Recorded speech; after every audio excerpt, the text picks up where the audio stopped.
इस कहानी में एक महिला को दिखाया जाता है। महिला ने दरवाजे के पैनल को हल्के से छुआ। अगले ही पल एक अविश्वसनीय दृश्य घटित हुआ। उसकी बाह तेजी से पत्थर में बदलने लगी और फिर पूरा शरीर चूर चूर हो गया। उसके बगल में खड़ा गंजा आदमी यह सब देख रहा था, पर उसे जरा भी डर नहीं लगा। उसने लकड़ी का दरवाजा खोलने के लिए हाथ बढ़ाया। दरवाजे के दूसरी ओर एक अनजान दुनिया खुल गई। गंजा आदमी सावधानी से अंदर चला गया। कुछ देर बाद वह एक पुराने मंदिर के पास पहुंचा। इस मंदिर के नीचे 7 बेहद दुष्ट राक्षस रहते थे। वे भयंकर और क्रूर दिख रहे थे। वे दुनिया में प्रचलित 7 प्रकार के अपराधों का प्रतीक थे।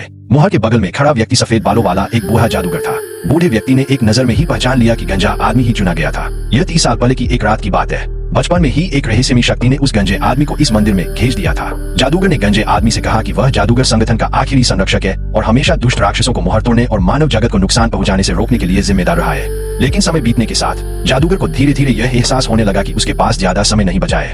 अपने जीवन के अंत से पहले उसे अपने दिल में बसे एक पवित्र और नेक व्यक्ति को ढूंढना था जो उसका पद संभाले और उसके मिशन को आगे बढ़ाए। दुनिया की रक्षा करो। लेकिन जैसे ही बूढ़ा जादूगर युवक को राजदंड सौंपने वाला था, 7 दुष्ट राक्षस अचानक जागू थे। हजारों वर्षों से सो रहे ये दुष्ट राक्षस मुहर तोड़ने और आजादी पाने के लिए युवक को अपने साथ ले जाने लगे। इस खतरनाक समय में बूढ़े जादूगर ने समय रहते कार्रवाई करके उन्हें रोक दिया।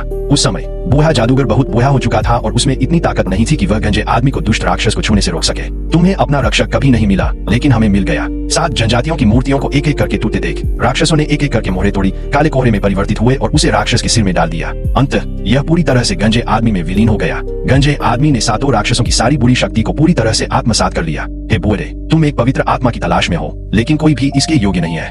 सत्ता मिलने के बाद उसने सबसे पहले अपने भाई और पिता की हत्या की।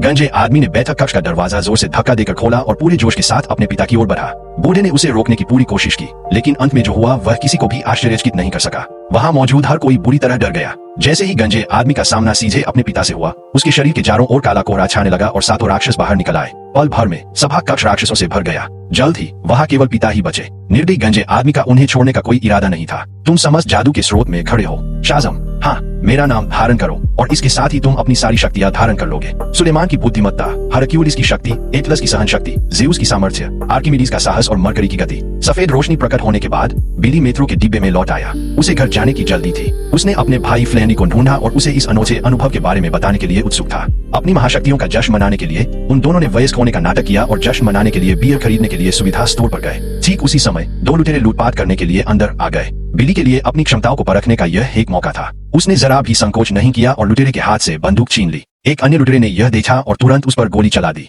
लेकिन उन्होंने पाया कि बिली को गोलियों से जरा भी डर नहीं था। बिली बहुत उत्साहित हो गया और उसने लुटेरे को बंदूक वापस दे दी। उसने उनसे दोबारा गोली चलाने को कहा। इन दोनों लुटेरों को आसानी से मार गिराने के बाद अगले दिन वे अपनी महाशक्तियों का परीक्षण जारी रखने के लिए सुनसान कारखाने में आ गए। बिली ने पाया कि वह न केवल बिजली छोड़ सकता था, बल्कि सीमेंट के खंभों को भी तोड़ सकता था। उसकी क्षमताएं लगभग सुपरमैन जितनी ही शक्तिशाली थी, लेकिन एकमात्र कमी यह थी कि वह उड़ नहीं सकता था और उसके पास प्रकाश फेंकने की क्षमता नहीं थी। लेकिन इससे सर पर अच्छे काम करने के उनके इरादे पर कोई असर नहीं पड़ा। इसके बाद वे दोनों वेंडिंग मशीन के पास आए और आराम से कोक पीने की अपनी इच्छा पूरी की। जब उनके पास पैसे कम पड़ गए तो वे एटीएम मशीन गए और आसानी से पैसे निकाल लिए। पैसों की समस्या का हल निकालते हुए बिली को आखिरकार पता चला कि वह अपनी महाशक्तियों का इस्तेमाल करके पैसे कमा सकता है और अपने हाथों से बिजली पैदा कर सकता है। लेकिन अपनी महाशक्तियों का इस्तेमाल करते समय बिली ने गलती से बस के टायर पर टक्कर मार दी। बस तुरंत बेकाबू हो गई और हवा में ही रेलिंग से टकरा गई। बिली तुरंत दौड़कर वहां पहुंचा। जब बस गिरने ही वाली थी तो उसने उसे अपने हाथों से मजबूती से पकड़ लिया। इस शानदार प्रदर्शन ने बिली को उसके जीवन के सबसे गौरवशाली क्षण में प्रवेश कराया। लेकिन जब मीडिया ने उसका इंटरव्यू लिया तो अचानक वह संघ की खलनायक सामने आ गया।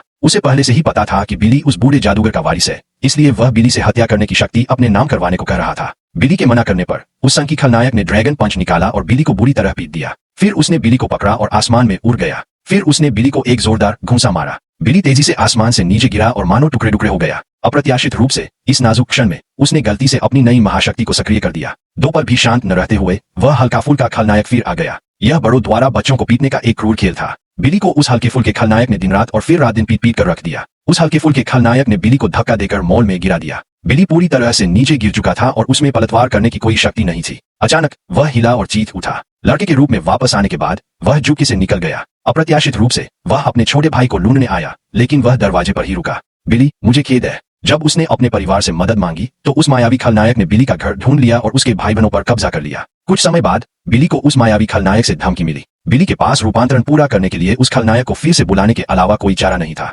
जब वह घर लौटा तो उसने देखा कि पूरे परिवार का जीवन उस मायावी खलनायक के हाथों में है। उसके पास खलनायक की शक्ति उसे सौंपने के अलावा कोई विकल्प नहीं था। फिर उस मायावी खलनायक ने दरवाजे पर एक ताबीज बनाया और दोनों मंदिर में प्रवेश कर गए। इसी समय मायावी खलनायक ने अपने शरीर में मौजूद 7 राक्षसों को आह्वान किया। उसने मुट्ठी भींची और खलनायक की शक्ति को एकत्रित करने के लिए अनुष्ठान शुरू करने ही वाला था। अचानक एक तीर उस हल्के दिमाग वाले खलनायक के सिर के पिछले हिस्से में जा लगा। पता चला कि भाई बहन मदद के लिए दौड़े थे। गुस्से में भरे उस हल्के दिमाग वाले खलनायक ने पलटकर उन्हें सबक सिखाने का मन बना लिया। बिली ने मौके का फायदा उठाते हुए खलनायक के सिर के पिछले हिस्से पर एक तीर दाग दिया। तीर दूर फेंकते ही बिली झट से अपने परिवार को वहां से ले गया। सभी लोग एक खेल के मैदान की ओर भागे और पीछा करने वालों से बचने के लिए भीड़ में घुसने की कोशिश करने लगे। अचानक उस मायावी खलनायक ने अपना हाथ उठाया और भीड़ पर हमला करना शुरू कर दिया। उस दरिंदे का व्यवहार देखकर बिली को आखिरकार अपने मिशन का एहसास हुआ। बिली उस मायावी खलनायक का सामना करने के लिए दौड़ पड़ा। चक्कर खा रहे खलनायक को एक जोरदार मुक्का पड़ा और वह आसानी से पकड़ा गया। पूरा शरीर जमीन पर बुरी तरह गिर पड़ा। उठ खड़ा हुआ वह खलनायक तुरंत सारे राक्षसों को छोड़ गया। बिली खड़ा हुआ और लड़ने लगा। राक्षस पकड़े नहीं गए। बिली ने जान से मारने की धमकी दी और भाग निकला। राक्षस ने बर्फ की परत तोड़ दी। बिली पानी में गिर गया। उस संकी खलनायक ने बिली को रोकने के लिए तीर चलाया। इसी दौरान बेहे ने एक तीर चलाया। गोली आसानी से दूसरे पक्ष के हाथ लग गई। अचानक एक दानव पीछे से प्रकट हुआ और बेहन को पकड़ लिया। बिली ने उसे जान से मारने की धमकी दी। वार इतना जोरदार था कि वह बेहोश खलनायक दूर जा गिरा। रूप परिवर्तन के बाद उसने देखा कि उसका पूरा परिवार उसके वश में है। बिली के पास हत्या करने की शक्ति सौंपने के अलावा कोई चारा नहीं था। अपने परिवार की सुरक्षा के बदले में उसे अचानक जादूगर का कहा हुआ एक वाक्य याद आया। हमारे भाई बहनों के सिंहासन प्रतीक्षा कर रहे हैं। वह जीत गई। महोदय क्षमा करें, मैंने आपका गेम ले लिया। क्या आप इसे वापस चाहते हैं? बिली और लाइट के बीच हवा में भयंकर लड़ाई। दोनों ताकतें हिंसक रूप से टकराती है। बिली जो हवा में उड़ गया था, लाइट द्वारा पकड़ा जाता है और बादल की ओर दौड़ता है। दोनों के बीच शक्ति का द्वंद्व शुरू होता है। लाइट अपनी पूरी शक्ति का उपयोग करके बिली को छत पर फेंक देता है। उठ खड़ा हुआ बिली यह महसूस करता है कि उससे संबंधित 7 राक्षस है। लाइट ने 6 राक्षसों को मुक्त कर दिया है, जिसका अर्थ है कि उसके शरीर में अभी भी एक राक्षस मौजूद है और लाइट की शक्ति का स्रोत वही राक्षस है। जब तक वह आखिरी दानव को बाहर निकालने की कोशिश करता रहेगा, लाइट की जादुई शक्ति कभी खत्म नहीं होगी। बिली उसी मुख का इस्तेमाल करके हमला करना शुरू कर देता है, जिससे दानव प्रकट हो जाता है। यह तरकीब कारगर साबित होती है। राक्षस चौंक जाता है। वह लाइट के शरीर से बाहर निकलकर बिली को मारने के लिए तैयार हो जाता है। लेकिन लाइट, जिसने अपनी शक्ति खो दी है, अचानक गगनचुंबी इमारत से नीचे गिर जाता है। राक्षस टूट चुका है। लाइट मांस के ढेर में गिरने ही वाला है। लाइट गिरने से बच जाता है। जैसे ही वह खेल के मैदान की ओर वापस उड़ता है, अपने भाई बहनों से लड़ रहा दानव काले धुंध में बदल जाता है। वह लाइट के शरीर में वापस आ जाता है। बिली इस मौके का फायदा उठाकर दानव की आंख निकाल लेता है। आखिरकार संकट सुलझ जाता है। वहां मौजूद लोग तालियां बजाते हैं और जयकारे लगाते हैं। वह सबके दिलों में एक हीरो बन जाता है। फिर बिली मंदिर में आता है और राक्षस की आंख को वापस उसकी जगह पर रख देता है। टूटी हुई मूर्ति धीरे धीरे ठीक हो जाती है। इस तरह राक्षसों को फिर से कैद कर लिया जाता है।